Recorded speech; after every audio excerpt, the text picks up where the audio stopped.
Bharatiya Janata party ने शनिवार को कई सिख समूहों के एक संयुक्त बयान का हवाला देते हुए कांग्रेस नेता राहुल गांधी से अपना बयान वापस लेने के लिए कहा है, जिसकी वजह से कथित तौर पर पूरे देश में भय का माहौल पैदा हो गया है।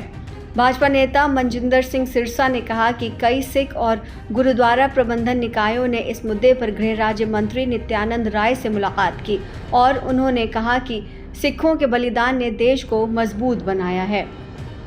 बीजेपी ने अमेरिका यात्रा के दौरान राहुल गांधी की उन टिप्पणियों पर निशाना साधा है जिसमें उन्होंने कहा था कि भारत में चल रही वैचारिक लड़ाई में कई धर्मों के लिए स्वतंत्रता सुनिश्चित करना शामिल है, जैसे कि सिखों को पगड़ी पहनने या गुरुद्वारों में जाने की इजाज़त दी जाएगी या नहीं।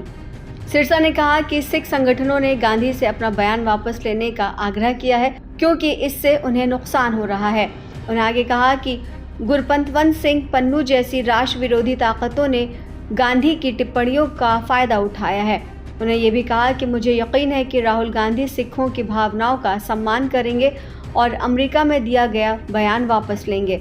सिरसा ने कांग्रेस की आलोचना करने के लिए इंदिरा गांधी की हत्या के बाद 1984 के सिख विरोधी दंगों से पहले 80 के दशक की शुरुआत में सिखों को निशाना बनाए जाने को याद किया। उन्होंने इल्ज़ाम लगाया कि कांग्रेस अब वैसा ही माहौल बनाने की कोशिश कर रही है। पत्रकारों से बातचीत करते हुए सिरसा ने राज्य के निजी अस्पतालों की तरफ से आयुष्मान भारत कार्ड धारकों को कैशलेस इलाज नहीं देने के फैसले पर पंजाब के मुख्यमंत्री भगवंत मान की भी आलोचना की, क्योंकि उनकी सरकार ने 600 करोड़ रुपए से ज़्यादा का भुगतान नहीं किया है। उन्होंने कहा कि मान सरकार ने आप नेता अरविंद केजरीवाल को उड़ाने के लिए निजी विमानों में 200 रुपए से अधिक खर्च किए हैं, लेकिन गरीबों के अच्छे इलाज के लिए उनके पास पैसे नहीं हैं। उन्होंने मुख्यमंत्री से लंबित बकाया राशि का भुगतान करने को कहा है। वहीं राहुल गांधी के अमेरिका दौरे को लेकर बीजेपी लगातार कांग्रेस पर हमलावर हो गई है। बीजेपी का इल्ज़ाम है कि राहुल गांधी ने आरक्षण और सिखों को लेकर विवादित बयान दिया। इस पर अब पहली बार नेता विपक्ष राहुल गांधी की भी सफाई सामने आई है। राहुल गांधी ने कहा कि बीजेपी अमेरिका में मेरे बयान को लेकर झूठ फैला रही है। दरअसल 10 सितंबर को राहुल गांधी ने वॉशिंगटन डीसी में एक सभा को संबोधित करते हुए कहा था, लड़ाई इस बात को लेकर है कि क्या एक सिख को भारत में पगड़ी पहनने की इजाज़त है या एक सिख को भारत में कड़ा पहनने की इजाज़त है या एक सिख को गुरुद्वारा जाने की इजाज़त है। लड़ाई इसी बात को लेकर है और ये सभी धर्म के लिए है।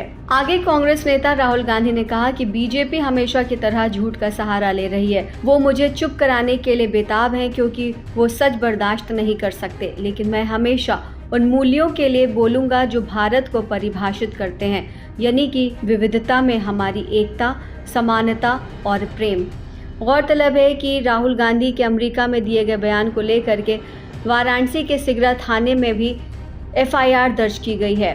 भारतीय न्याय संहिता के तहत धारा 152 के तहत ये मुकदमा दर्ज किया गया है। ताज़ा अपडेट्स के लिए बने रहिए सहारा समय डिजिटल प्लेटफॉर्म के साथ।